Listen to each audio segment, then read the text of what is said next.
Hi, I'm Christy Schreiber, and we're here to discuss books that have changed the world and have changed us. And I'm Gary Schreiber, and this is the How to Love Lit podcast. Last week, we introduced our author, Dr. Michael Crichton, his amazing career, and the organization of his book, Jurassic Park, starting with the introduction, the prologue, and the first iteration. We discussed the rhetorical, we talked about the objectives of science fiction and how those are different than the objectives of other types of fiction. We introduced the setting of Costa Rica, that beautiful and biodiverse country in Central America, where many new species are still being discovered and studied every year. But most importantly, we discussed a few of the big ideas Crichton wanted to address in his novel. We discussed the rhetorical nature of his work. It's persuasive, and he asks social and political questions, and he raises concerns that are still concerns today, like how much should we trust people who speak in the name of science, and how much should we trust scientists, and how much should we respect and fear nature and natural law? I mean, how much should we trust math and computers and all the things that we think cannot be corrupted? And I want to add that these are critical questions. And although he doesn't directly mention healthcare, they absolutely affect how people think about the healthcare industry for sure. Yes, and all of these applied sciences, they affect our day-to-day lives. And in that sense, it's a practical story. But Jurassic Park is also a place where we can see Crichton's insights into philosophical questions. I mean, this story begins and ends with chaos and man confronting the chaos brought into our lives by the natural world. And so in this episode, we want to focus on this part, chaos itself. Crichton explains chaos theory as he understands it through this character, Ian Malcolm. Chaos theory is math, so we need more than just a cursory explanation because most of us don't understand math, especially the theoretical and creative elements of math. So iterations 2 through 5 flesh out what he thinks this theory means as math meets the real world. And it's endearing that Crichton thought it would be a good idea to use literary devices like we have in any story to explain not just the math, but how his argument about math affects our lives. In iteration 2, we see Crichton assembling a group of characters, and lots of stories have this. There's a name for it. It's archetypal. It's called the archetypal hunting group of companions. Think Lord of the Rings and that group of elves and dwarves, and think about Snow White and the dwarves, and think about Harry Potter and his friends. Alan Grant and Ellie Sattler are our heroes, and we have Ian Malcolm, who embodies the archetypal mentor, and we have Lex and Tim Murphy, and they're the initiates from the provinces, our young heroes who are innocent but who must endure trials. We have our lawyer Gennaro, and then we have Nedry. That's another character that's collected here in the beginning, and he may be serving another type of role, the outcast. All of this sounds very archetypal. It's very typical of many traditional adventure stories. So in that sense, that's what we have. We have an adventure story with dinosaurs.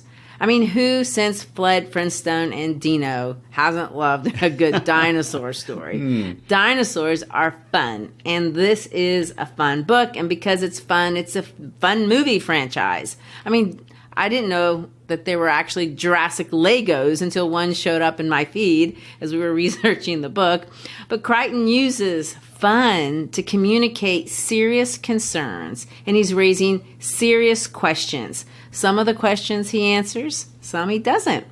Many are not answered, and it's been quite a few years since he wrote this book. Speaking of the movie, I think Wayne Knight, the man who plays Newman from Seinfeld, is absolutely perfect as Nedry in Jurassic Park, the movie.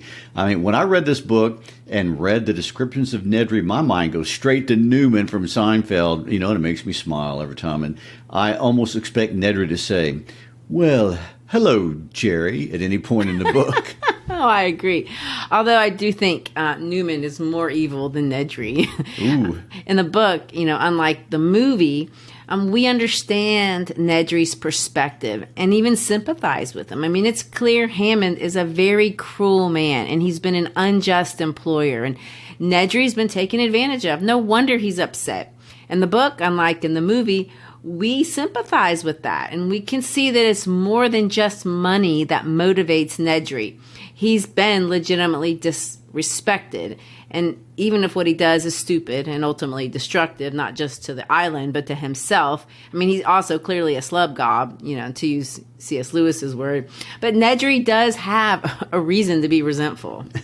I want to point out a few more differences in these characters as they are written in a book, as opposed to how they're portrayed in the movie. For example, Lex Murphy, she is very different in the movie as opposed to the book. In the movie, Lex is the older sister and Tim is the little brother. Now, in the novel, it's the exact opposite, but that's not the biggest difference. I mean, in the movie, Lex is likable. In the book, she is not. In the book, Lex is an athletic 8-year-old girl, but that's not what's unlikable. Obviously, she is whiny and pushy to the point of being unreasonable at every point, and she gets bored easily and demands being tended to in the face of prehistoric dinosaurs, of all things. And I mean, at one point, she's literally having to be resuscitated, and she wakes up only to complain. So even when Lex faces life-threatening T-Rex, she can't cooperate or do what Grant asks her, even if it's to keep her from dying. She is utterly unlikable almost from start to finish. Well, another point to make, she's not a character we watch change very much. And that is something you would expect to see in a person facing dinosaurs. It would change me. Yes. In the story at least, she exhibits almost no change. You'd think she'd grow up. I mean, I know she's 8. Well, that is incredibly different from Crichton's characterization of Tim, who is aged 11 in the novel. I mean, Tim's older than Lex, but still very much a child. Tim is very smart. He's also very strong. He's self-sufficient and becomes more so over the course of the story. I mean, in fact, he's heroic. Grant listens to him and relies on him over and over again as they go through the park. I mean, in fact, I noticed several parts of the book being told from his point of view. Yeah, let's talk about that. I referenced this as part of the knock on Jurassic Park specifically, but, a lot of people complain about all sci-fi in this way. If you go online and you read what they say about this book, if they're going to complain, they complain about the characterization. None of the characters significantly change over the course of the story, not like we would see in a normal literary fiction, and that's bugged people. The internet complainers, they're especially, I know, they're especially bugged by Lex, by the way. I mean, but the characters, they're not totally static. Honestly, there's a little change, especially if you want to think about Grant or Tim. I mean, they have to rise to the occasion, but it's not anything surprising. It's certainly nothing existential, but most of the other characters are completely static. I mean, Statler, she's strong and feisty from start to finish. Wu is arrogant from start to finish.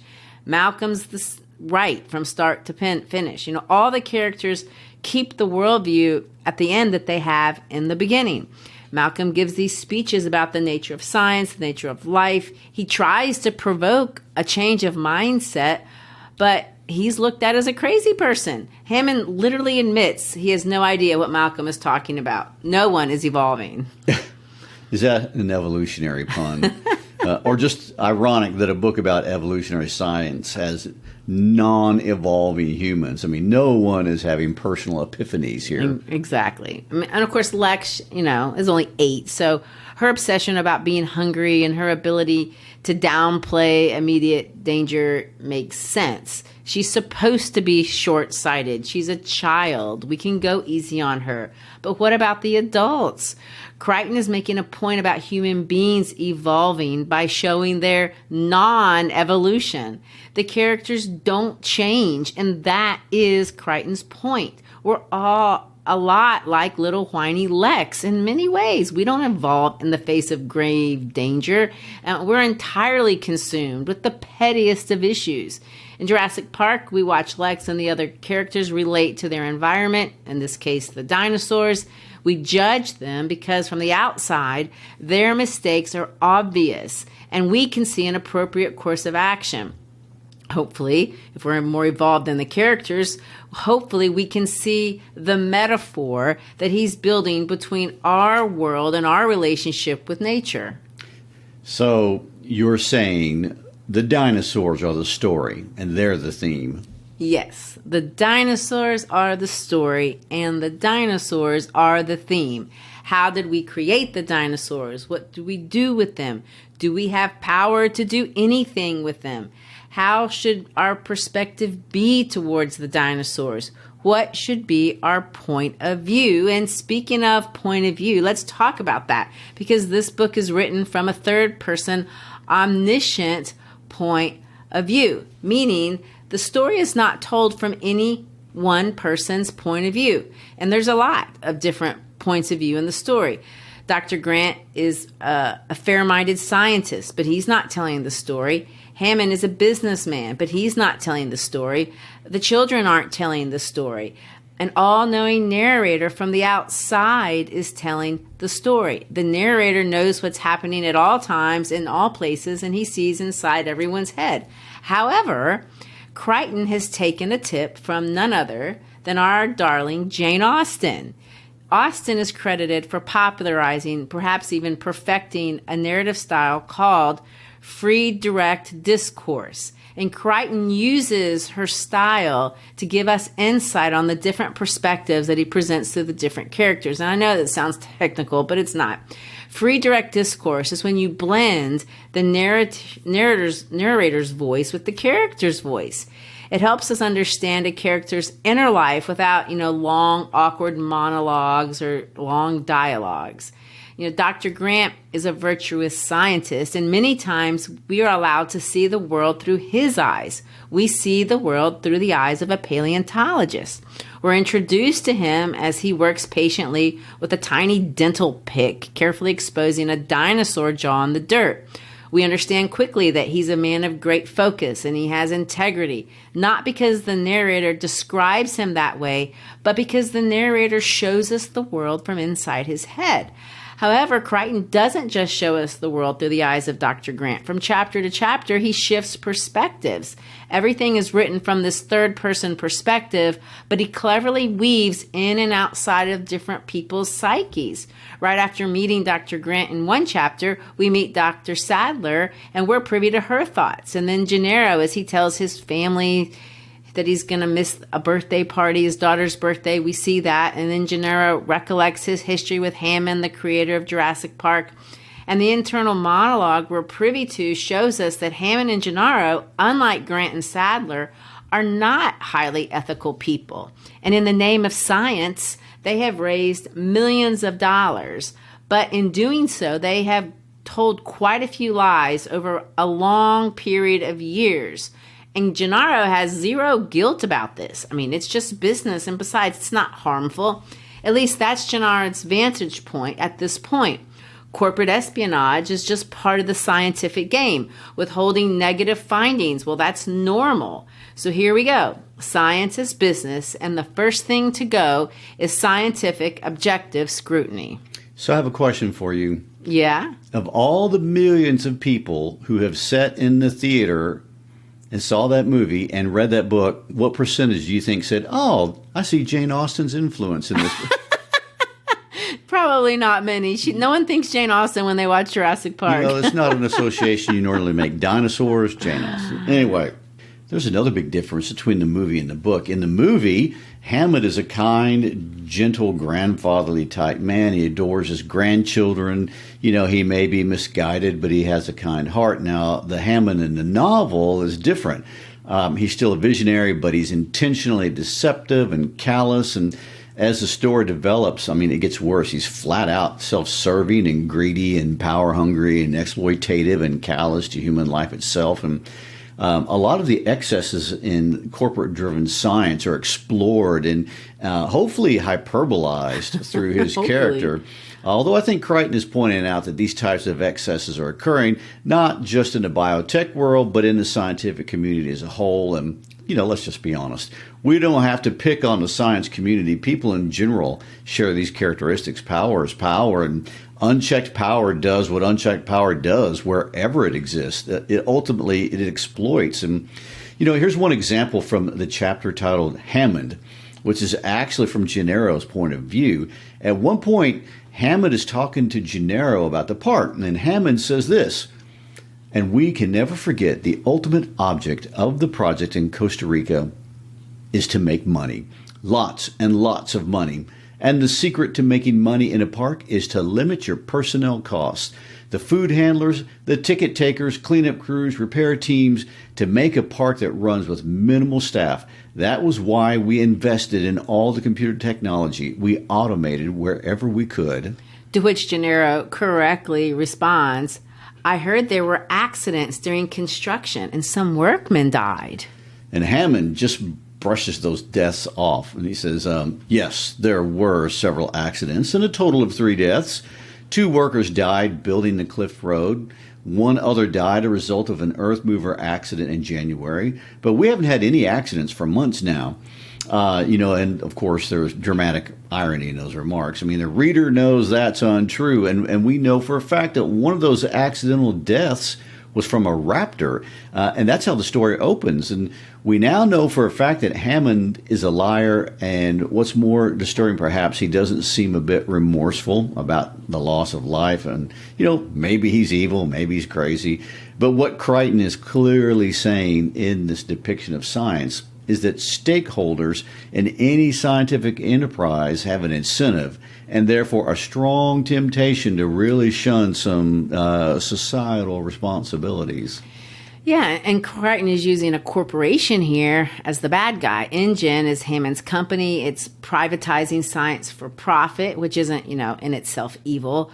But the problem is that the process, in this kind of process, it's easy to begin to disregard humanity. Well, and this is a problem and why corporations should have some sort of oversight, but it's not just as simple as making them answer to government. I mean, I want to tell you from a purely historical perspective that government agencies are not above doing this exact same thing. And for that matter, nor are academic institutions or media institutions, any human institutions. I mean, it is a complicated human problem. I mean, who watches the watchers? Where there's no oversight, power and greed become a problem, and it doesn't matter how noble the cause or how many degrees anyone has. And no one or no institution is neutral. And here, Crichton points a spotlight on scientific pursuit because science is always claimed to kind of be above the fray. And Crichton is taking them to task. I mean, science is not neutral. Scientists are human. The COVID years did nothing but highlight this debate, and regardless whether we ultimately learn that the virus was genetically engineered or that it previously existed in nature is not the point. COVID revealed the human element of science. It also exposed in the most globally public way possible that raptors can be big or they may be tiny viruses. But genetics is a power that may be more dangerous than an actual walking T-Rex if one could be recreated. Well, that's what Crichton has done in sections 4 and 5, where we have our characters being chased by a T-Rex. In this section, Crichton shifts perspectives from character to character quite often during the story. But speaking of shifts, it's not just the perspective of the characters that shift. Crichton uses literary elements of plot and setting and text structure to explain chaos theory. This idea that man is completely unable to control nature, our future, or even our present circumstances. Crichton argues it is only an absurd level of arrogance combined with total ignorance of math and science to think we can. And this is where nonlinear equations enter the story through the eyes of mathematician Dr. Ian Malcolm. These difficult scientific ideas are explained through the mouth of this mathematician, Ian Malcolm, but they're not just math ideas. They're philosophy. Malcolm preaches through these various speeches, and Crichton illustrates mathematical principles in multiple literary ways through the 8 iterations of the story. But before we see it illustrated, let's listen to Malcolm explain nonlinear equations and chaos theory. All right, Let's go back to the beginning. Physics has had great success in describing certain kinds of behavior. Planets in orbit, spacecraft going to the moon, pendulums and springs and rolling balls, that sort of thing. The regular movement of objects. These are described by what are called linear equations, and mathematicians can solve those equations easily. We've been doing it for thousands of years, but there is another kind of behavior which physics handles badly. For example, anything to do with turbulence, water coming out of a spout, air moving over an airplane wing, weather, blood flowing through the heart. Turbulent events are described by nonlinear equations. They are hard to solve. In fact, they are usually impossible to solve. So physics has never understood this whole class of events until about 10 years ago. The new theory that describes them is called chaos theory. Well, it goes on, and we can't read it all, to explain weather and how so many things affect weather, and it's impossible to predict, which we all, of course, know. And Malcolm's explanation is long, but what it comes down to are these three fundamental principles of chaos theory. Now, in a quick 2-minute summary, Gary, give them to us. In a quick 2-minute summary of an entire theory. All right. Yeah. Well, first, the idea of the butterfly effect. Small changes make big changes, and, haven't we all seen this? And he gives the example of a pool ball. If you're rolling the ball a short distance, you can predict where it will go pretty precisely. But we can't predict where it will go after a while, and small indentions in the ball, will make an impact, and imperfections in the table, slight angles of the person hitting the ball. Always it is the smallest of changes that over time, make big differences, and these are unpredictable, and even simple things are complex. Secondly, some systems self-organize.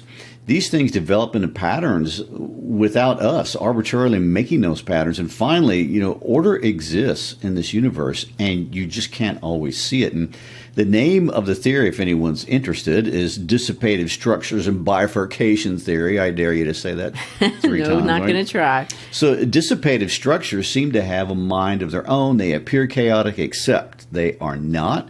They are highly organized, but it's fluid, and different organizational systems impose themselves to create new levels of order. Very cool stuff. Well, yeah, and the explanation is complicated in theory, and you have to think about it for a while, so he's going to flesh it out.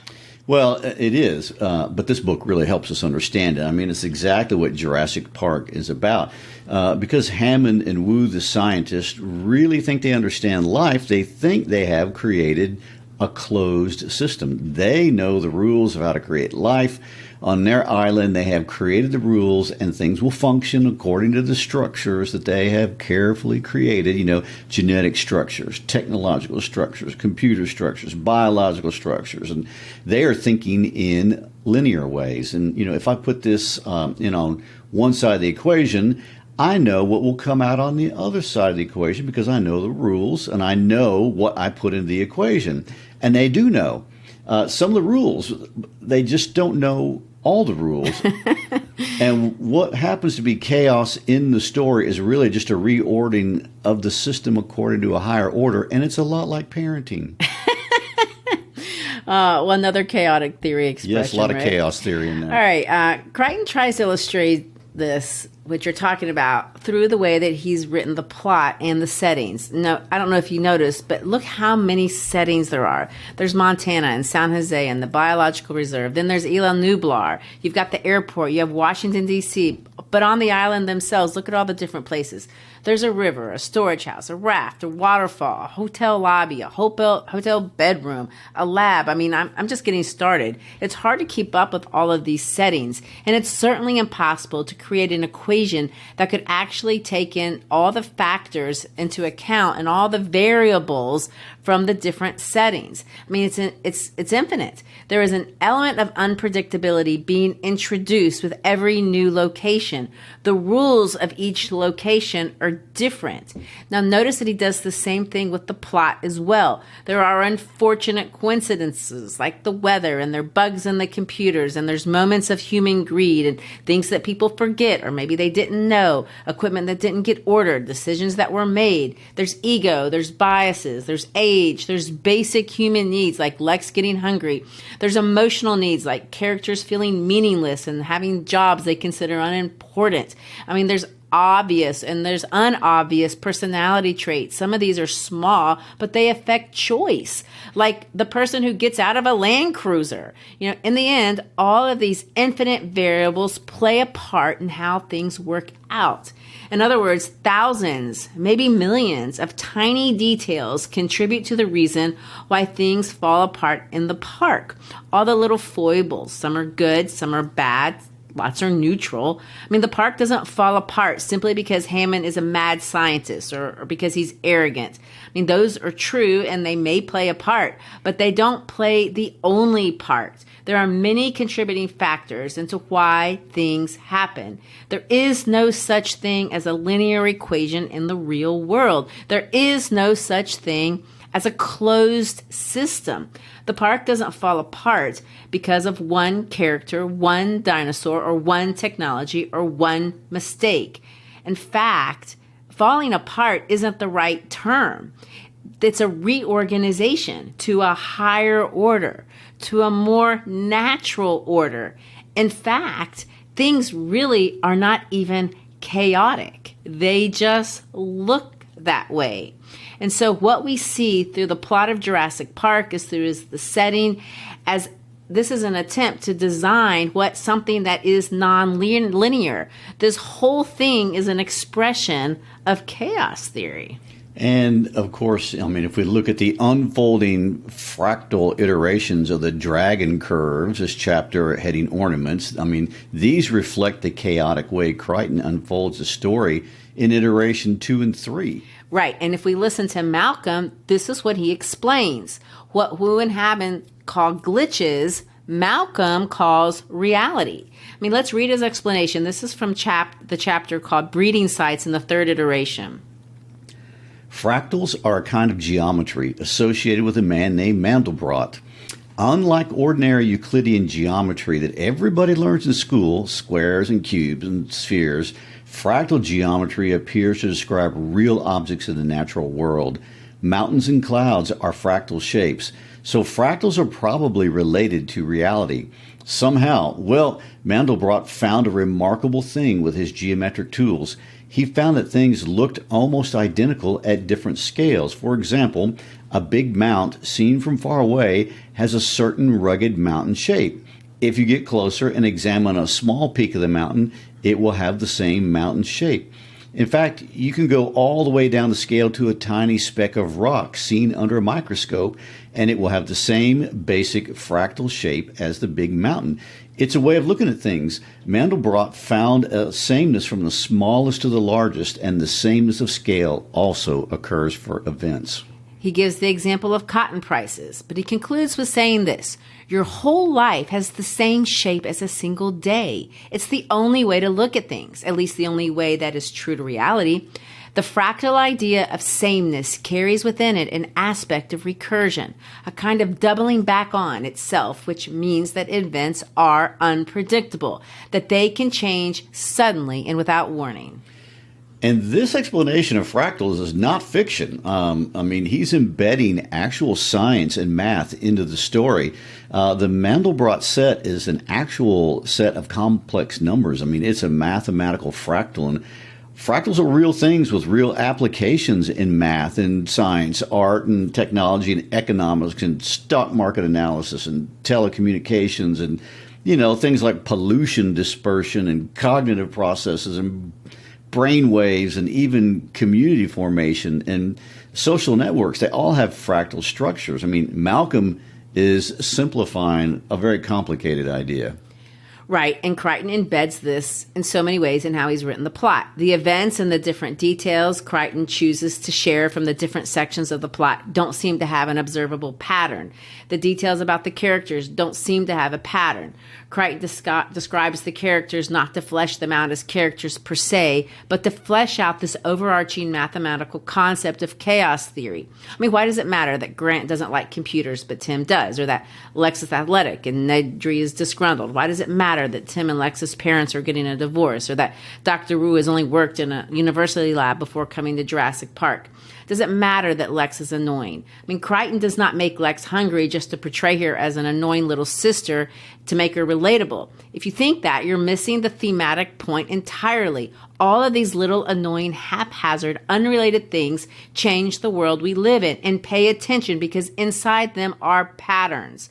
All of life's little foibles dramatically affect outcomes over time. I mean, it's the idea behind that ancient Chinese proverb, the flappings of the wings of a butterfly can be felt on the other side of the world. Well, this leads me to another question for you.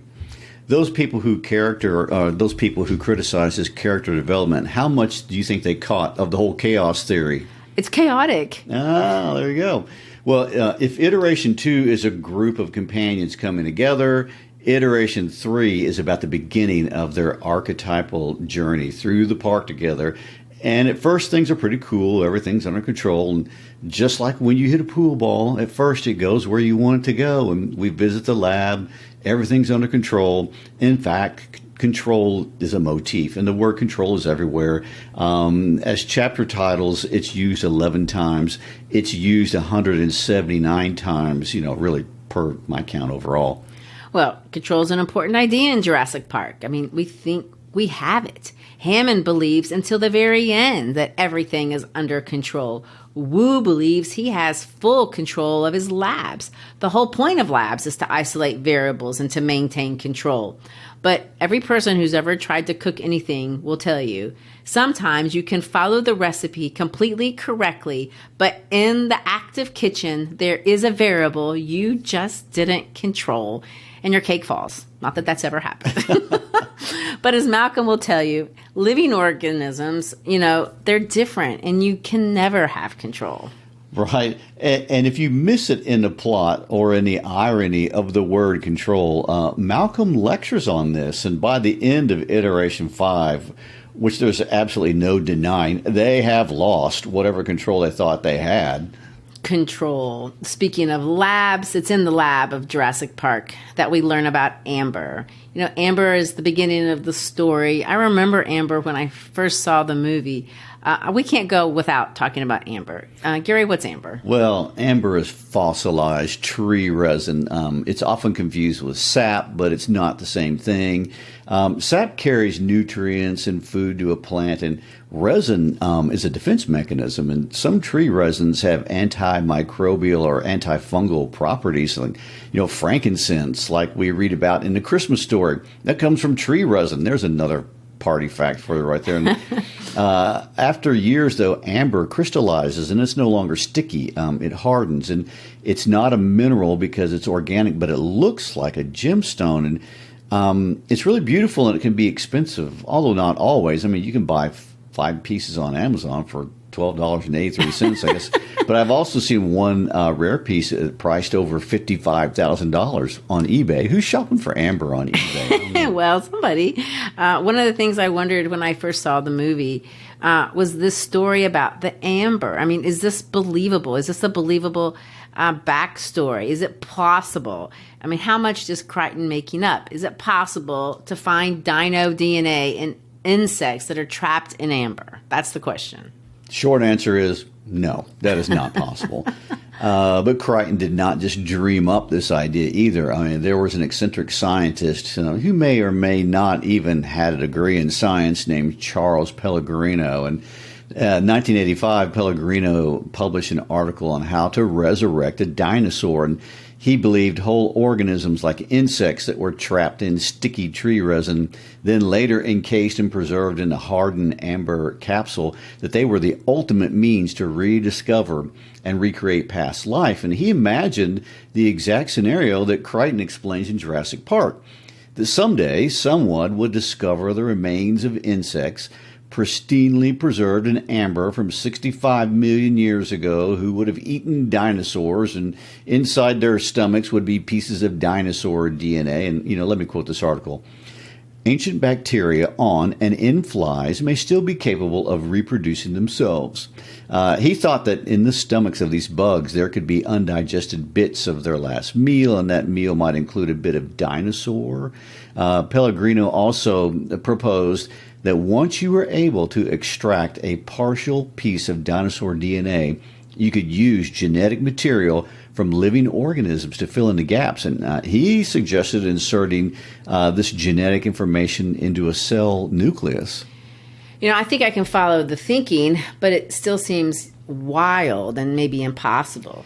True, but he is not without his evidence. I mean, he supports these wild claims with actual cases. And one was an incident in 1977 where he and another fossil hunter by the name of Gerard Case had recovered 2 pieces of amber with old flies preserved inside that they claimed were 95 million years old. And another incident was in a lab at the Smithsonian when he and an entomologist colleague found mummified insects in amber. I mean, they looked at them through the microscope, and it seemed to them that their internal organs were still preserved. But that's a long way from extracting, DNA from a final meal of dinosaurs. That is true, and this is where we're going to take some license here, I guess. But of course, Pellegrino was not the only one studying this idea and seeing if it could be done. I mean, various other scientists were looking into this possibility in the 80s, and one being a Nobel Prize-winning chemist. 2 researchers in particular, Poinar and Hess, in 1982, published in the very prestigious magazine Science evidence that soft tissue structures could remain nearly perfectly intact millions of years after an organism's death. And, Crichton read that article in Science, and he visited their Berkeley lab in 1983 and talked to the scientists who wrote the articles. And his notes from that meeting turned out to be what he used to create the world in Jurassic Park. And the crazy part of it, those scientists didn't even know that until the book came out. And if you look in the back of the book on the acknowledgments page, you'll see the name Charles Pellegrino, George Poinar, and Roberta Hess. So we're back to it could happen. It just hasn't happened. Except still no. I mean, as of today, this is a scientific impossibility. I mean, finding an insect in amber is a long way from extracting animal DNA from inside the digestive system of an ancient fly. And that's a long way from filling out the DNA sequence and cloning an animal. And this has not happened. So, let me be amber clear. Yeah, no DNA has been retrieved from a blood meal of an amber entombed insect, and many have tried. In 2013, a group from the University of Manchester in England used a highly sensitive sequencing techniques that were non-existent in the 90s on insects, in which they were in subfossilized resin, which was a precursor of amber. Their research team found 0 DNA in 60 to 10,000-year-old samples. This led them to conclude that it was almost impossible to retrieve DNA from fossil insects in amber, which would theoretically have even been much older. Impossible. Almost impossible. But in the words of Jim Carrey from Dumb and Dumber, you're still saying there's a chance. Oh, good grief. I'm saying even though there is very old amber in this world and there has even been bugs found in the amber, there's never been anyone who's figured out how to turn that into dinosaur DNA. And so the world needs Dr. Wu and lots of amber. Well, now you're sounding like Dr. Hammond. In the book, they found lots of DNA, and even though they didn't even know what kinds of dinosaurs they were breeding, they bred them. They just waited for them to hatch, and then they'd see what popped out, which sounds incredibly dangerous to me. But Crichton makes it very clear that the scientists in Jurassic Park are not recreating dinosaurs as they existed in nature, but newer versions that they made up themselves. But even so, there are problems. The world the dinosaurs lived in no longer exists. I mean, not even the atmosphere of our world is the same as the world of the dinosaurs. And there is a reason dinosaurs are extinct. But also, Jurassic Park scientists didn't have complete DNA. So even in the fictional world, they fill in the gaps using DNA from animals from today, birds and lizards and amphibians. And Dr. Wu, as we learn from his perspective, doesn't see this as a problem because most DNA in living creatures is exactly the same and always has been. And Dr. Wu compares DNA to clay or marble that can be sculpted, and to use his words, he had created freely. Well, Dr. Wu thinks of himself as a creator, and he uses creative license. He doesn't want to recreate dinosaurs as they were in nature, actually. He makes modifications, lots of them. His plan is to control the animals by genetically altering them. And he makes two important modifications. All the animals are female, and they're all dependent on him because he must provide them with an outside source of lysine, which they cannot synthesize on their own. According to Dr. Wu, they have created over 15 species, and they've created the biggest and the most ferocious dinosaurs. They've created the T-Rex, which is huge, but also a velociraptor, which is smaller than a human, but faster than a cheetah. They've created them, and since they created them, they can control them. I think it's funny that every few pages, Malcolm will inject a question and basically say, this is a terrible idea. This won't work. This didn't work. You can't know that for sure. On and on he goes. But of course, he is a Cassandra. No one listens to his warnings, and they get in the cars and they enter in the park where he gets to be right, unfortunately. I mean, I really don't know why Malcolm gets in the car if he knows with mathematical certainty it is not dangerous. Well, he too is human. And ever since Adam and Eve and the garden, we all know that if you tell someone not to play with the serpent, that's exactly what they're going to do. Even if they have mathematical certainty it will go wrong. Oh, true. And there are some big serpents in this story, but there are also electric fences between them as well as moats. And there are also all these other technological provisions such as sensors, etc. And so they enter, adults and children. Grant, Sattler, Malcolm in one Land Cruiser, Lex, Tim, and Ed Regis in another. But they're not far into the park until things go awry in various ways, and the fun begins. Man versus nature. Man versus dinosaur. A descent into chaos. A descent into that archetypal underworld, and in this case, complete with a river. Specifically, and most dramatically, men and kids versus T-Rex. And that's kind of the essence of iteration 4 and 5. I think the scene in the movie where Ed Regis is eaten by the T-Rex on the toilet is one of the most iconic scenes in the movie, maybe my favorite too. What a way to go. Oh, I know. Another pun. You're probably right. Of course, that's not how it happens in the book. It's an awesome scene in the movie. In the book, he's finished off by a juvenile T-Rex a little bit later on. But even at the beginning of the ride into the park, before Nedry turns off the electricity, before the T-Rex attacks the Land Cruisers, almost immediately, Tim sees raptors roaming around the park. This ride was never going to go well. Shortly after they stopped the Land Cruisers to look at a sick stegosaur, and Malcolm has that great line. It's in the movie too, but it's in a different place in the movie. We all remember it. In the book, Malcolm is talking about how chaos predicts that animals will get sick, but then he says this, and say those famous lines. Broadly speaking, the ability of the park to control the spread of life forms, because the history of evolution is that life escapes all barriers. Life breaks free. Life expands new territories, painfully, perhaps even dangerously, but life finds a way. And of course, in the very next chapters, we see the graphs that show that life indeed has found a way. The dinosaurs are breeding. They have not controlled the spread of life. They have not controlled anything, including themselves. Ed Regis might not have died if he'd stayed with the kids, but he runs off and the baby T-Rex attacks and kills him. They literally throw Ed Regis's leg onto a tarp in the back of the Jeep. But he's not the only victim. Nedry becomes a victim, not of the T-Rex, but of a dinosaur that I'd never even heard of before, a Dilophosaurus. Gary, is that a made-up dinosaur? No, as you might imagine. The dinosaurs in this movie book are based on real dinosaurs. And however, there are a few details about the dinosaurs in the book that are embellished. And this is true for the Dilophosaurus that attacks Nedry. And a Dilophosaurus is actually a land animal from North America. And it weighed about 900 pounds. About 23 feet long, so not small, but also not the largest dinosaurs to have existed. And also, they did not spit venom. And scientists believe Dilophosauruses were scavengers.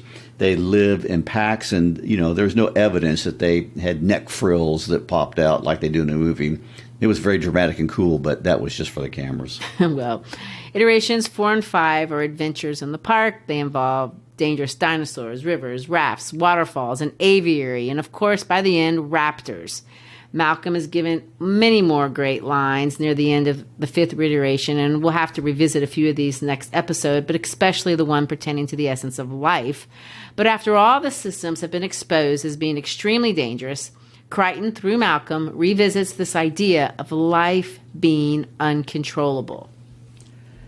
What is that going on out there, he said. That's your simple idea. Simple. You create new life forms about which you know nothing at all. Your Dr. Wu does not even know the names of the things he's creating. He cannot be bothered with such details as what the thing is called, let alone what it is.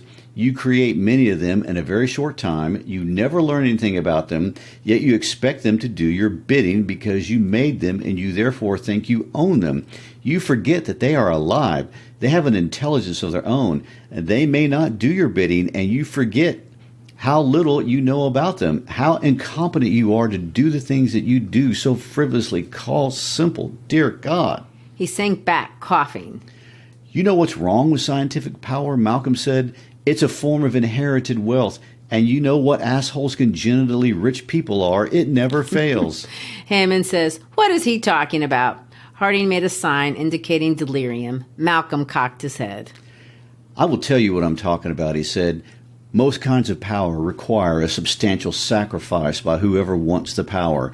There is an apprenticeship, a discipline lasting many years. Whatever kind of power you want, president of the company, black belt in karate, spiritual guru, whatever it is you seek, you have to put in the time, the practice, the effort. You must give up a lot to get it. It has to be very important to you. And once you have attained it, it is your power. It can't be given away. It resides in you. It is literally the result of your discipline. Now, what is interesting about this process is that by the time someone has acquired the ability to kill with his bare hands, he has also matured to the point where he won't use it unwisely. So that kind of power has a built-in control. The discipline of getting the power changes you so that you won't abuse it. But scientific power is like inherited wealth, attained without discipline. You read what others have done, and you take the next step. You can do it very young. You can make progress very fast. There is no discipline lasting many decades. There is no mastery. Old scientists are ignored. There is no humility before nature. There is only a get-rich-quick, make-a-name-for-yourself-fast philosophy. Cheat, lie, falsify, it doesn't matter. Not to you or to your colleagues. No one will criticize you. No one has any standards. They are all trying to do the same thing, to do something big and do it fast. And because you can stand on the shoulders of giants, you can accomplish something quickly. You don't even know exactly what you have done, but already you have reported it, patented it, and sold it. And the buyer will have even less discipline than you. The buyer simply purchases the power like any commodity. The buyer doesn't even conceive that any discipline might be necessary. Hammond said, do you know what he's talking about? Ellie nodded. I haven't a clue, Hammond said. I'll make it simple, Malcolm said. A karate master does not kill people with his bare hands. He does not lose his temper and kill his wife. The person who kills is the person who has no discipline, no restraint, and who has purchased his power in the form of a Saturday night special. And that is the kind of power that science fosters and permits, and that is why you think that to build a place like this is simple. It was simple, Hammond said. Then why did it go wrong? You know, Crichton connects the lines of his thematic fractal. There is a pattern to everything he's creating in this book. This is not a linear adventure story. The story is a fractal. It's ethics, it's history, it's science, morality, philosophy, math. So why do things go wrong? I mean, what's the central argument? Well, Crichton's not done. He's got more to say. And so next episode, we will look at his final concluding thematic fractal. And at this point, it seems pretty impossible to understand how anyone is going to get off this island. Well, the movie isn't the same as the book, so maybe they actually don't. Why do I have the feeling that some of them won't? Well, you have to finish reading the book before you listen to the next episode. Of course, Mrs. Schreiber, I'll do my homework. You always do. Well, thank you for listening. We hope you've enjoyed our discussion over sections 2 through 5 of Jurassic Park. Next episode, we will conclude the series. As always, find us on social media and on our website, howtolovelitpodcast.com, and wherever you get your podcasts. And most of all, thank you for supporting us in our mission to make reading great literature accessible and enjoyable to as many people as possible. Peace out.